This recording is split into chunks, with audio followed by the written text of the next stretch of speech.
So I guess mental health journal number 5 billion, because I don't know how many of these I've put out.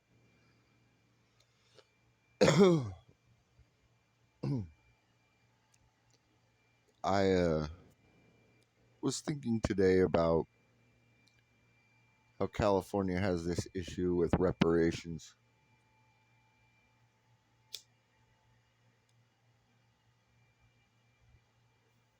It's been going on for a few months. Like Oakland had an entire council meeting about it, and people were demanding $2.5 million. One guy brought up the 40 acres and a mule thing, which I really hate hearing because that's not an argument at all legally in any way whatsoever. But I'll get into that. I was just thinking what I would say if I was at that council meeting and I didn't care about getting shot on my way out. Like a Kennedy or Martin Luther King.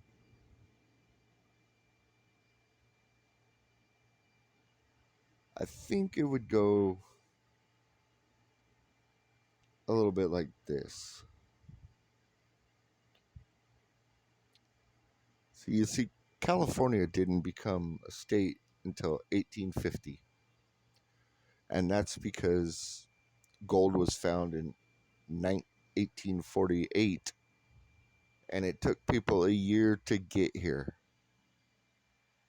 There was no roads or a train or anything like that. People had to ride a horse, walk, or take a wagon to get here to mine for gold. And people of all colors made that trip. It was a long trip because at that time in 1848, there was no state west of the Mississippi other than Missouri. There was Kansas Territory, but that wasn't a state. So once you got west of Missouri, well, shit, the Kansas River or the mighty Missouri or the Mississippi, you had a long journey ahead of you through Indian land because we moved them all out to the Oklahoma Territory. They didn't stay there. They took up the rest of the Midwest because there was no white men out there either, and there was tons of buffalo. They were a nomadic people. They weren't a people you could just be like, you're only to live here and nowhere else. Yeah, they didn't work with them because because they were nomadic. They were constantly conquering each other's tribes on a constant basis to have better hunting grounds, better water, better temp- temperature climates during the summer and the winter, better places to build their homes. And then the ones that did do any type of uh, uh, agriculture, they usually looked for places where the plants already grew and just replanted them so they could come back to them in a couple of months and harvest them when they were ready to. They lived off the land. That much is true, but they constantly slaughtered each other and anybody else that encroached into their land.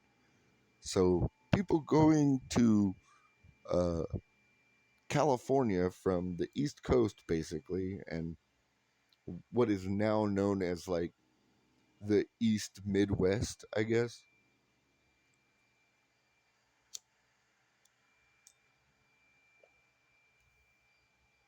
They yeah, they had a long way to go, no matter what color they were. Even if they were an escaped slave, there wasn't any way in hell somebody was traveling through the Wild West to catch a slave unless there was a high enough bounty to make it worth it. And then once they got to California in 1850, California was a free state. So slavers weren't even allowed to enter the state and remove people. They would be stopped. Like, why is this person leaving? Against my will, sir. They'd get like shit would go off because California was also part of the Wild West, especially up in the Sierra Nevadas around Tahoe, Placerville, all those areas. So no black person in California deserves reparations. Now, if you want to talk about slavery or unfairly waged work, well, then we have to talk about the Native Americans in California that Father Junipero Serra drug around California as slaves to build his missions. And he started it at the bottom and worked his way up. And then he took all those people back down into Mexico because they were now part of his flock. So he just erased tribes as he went. So whatever remains of those tribes, yeah, maybe they deserve some reparations. Not from us, but from Spain. But they don't, they do, they might deserve reparations. Because Junipero Serra was a Catholic priest from Spain. And that was before California was a state. So, yeah, maybe they deserve reparations, but not from the United States government. They deserve them from Spain, and the United States government should be like, "Hey, you owe these guys money. You know that, right? Oh, we'll stop buying your shit until you pay them." That's what I'd do as a president.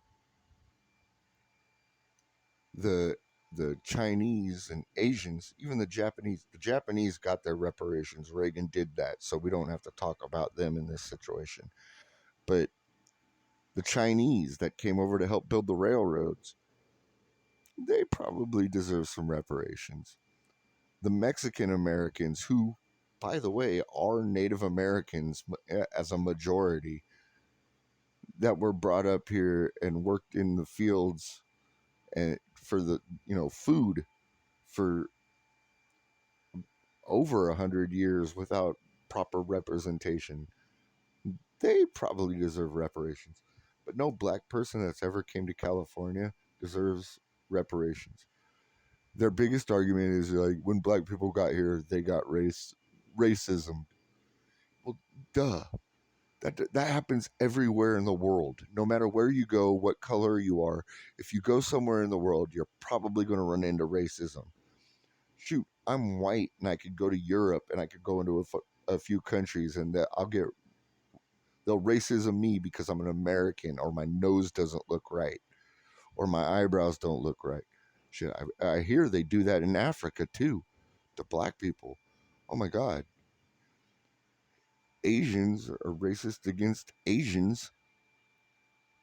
China's racist against its own Chinese people just because they decide to be Muslim. And they're called Uyghurs. That's a very close word to the other word, but it's not the word I said. It starts with a WH Uyghurs. Oh, I'm sorry, Uyghurs. That's the proper way, right, to say it. When I first heard it, it was Uyghurs, but it's become Uyghurs, and I think I know why it's become Uyghurs. Because it was too close to the other word, and people would get in trouble on the news for saying Uyghurs. And people would be like, oh, did they say what? Because we live in a society where everybody's way too easy to get offended about just about anything because they think it's an easy way to get a lot of money. Yeah, that's what do you think lazy people like working? No, but do you think lazy people like money? Yes. They want any way to be able to get it.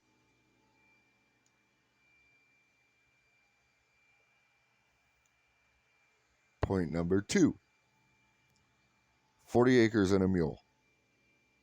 Every time you mention that, you should also have to say General Order number 15 because that tells you where the 40 acres and a mule came from.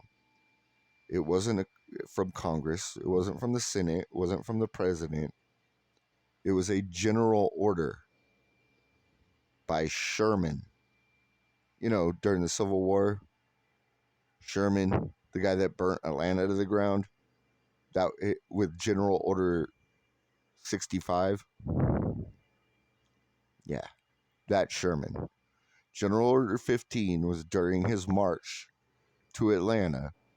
He liberated 400,000 acres of plantation land. It was mostly farmland. So he issued General Order number 15, giving all of the slaves 40 acres and a mule. That's about 10,000 slaves. 400,000, 40. It's about 1,000 slaves. There was probably about 1,000 mules on those properties too. And the reason he did that wasn't to free them and be like, every black person deserves it. No, it was so they could maintain the farm just in case he had to retreat the same way he came. That way he knew he would go past a farm and there would be food for the men to eat on their way back north. Well, luckily for every black person in America, Sherman not only made it to Atlanta and burnt it down, but then marched to Savannah, helping pretty much solidify the Union's win over the South, getting rid of the Confederacy and freeing all slaves. Luckily, he did that.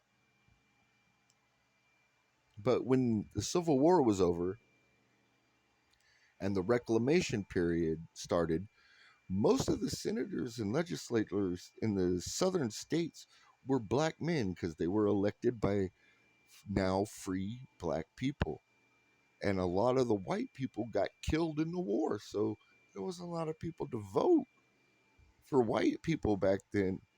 And these black people took over government roles and justice roles and still looked after like their old master's children and stuff because their old master died in that stupid war. But these were free people that had compassion because they believed in the fucking Bible and what it said. And they still treated even though they were given the harshest and worst reality, when they were actually in a position of power, they showed compassion. Now, some can argue whether that was a strength or a weakness because that compassion led to some really fucked up shit that happened in the South afterwards. But yeah, the 40 acres and a mule thing, that wasn't voted on by Congress or the president. No, nobody. That was just General Order number 15, something to maintain the troops in case things got really bad. But Sherman ended up creating a maneuver and to a point where the Union pretty much won the war after that. They had surrounded Lee and they put a chokehold on him, and Grant rushed at him. Shortly after that, they shot Lincoln in the head because, like I said earlier, you're going to run into racism everywhere, no matter where you go in the world. And some racists are crazier than others. A lot of the times it's very quiet racism. But sometimes you get on the bus and the black guy behind you just starts going off on honkies and crackers and shit. And if you dare look in his direction, first thing he's going to say is, "Yeah, I'm talking to you, honky. Fuck you and then your people and your mom." And then, like, there's no point in going, "Sir, I'm actually a quarter Arabic. I'm mixed race. I'm not full white." Uh, yeah, you don't, yeah, you, you're white. That's what they see with their eyes. These, these are uneducated people. And you have to learn to just accept the fact that you're going to be surrounded by uneducated people. But as far as the government owing anybody any money for anything, the best way I can put it is this. Since the beginning of time, there has not been a single tribe that hasn't been conquered or conquered somebody else. And that's just human nature.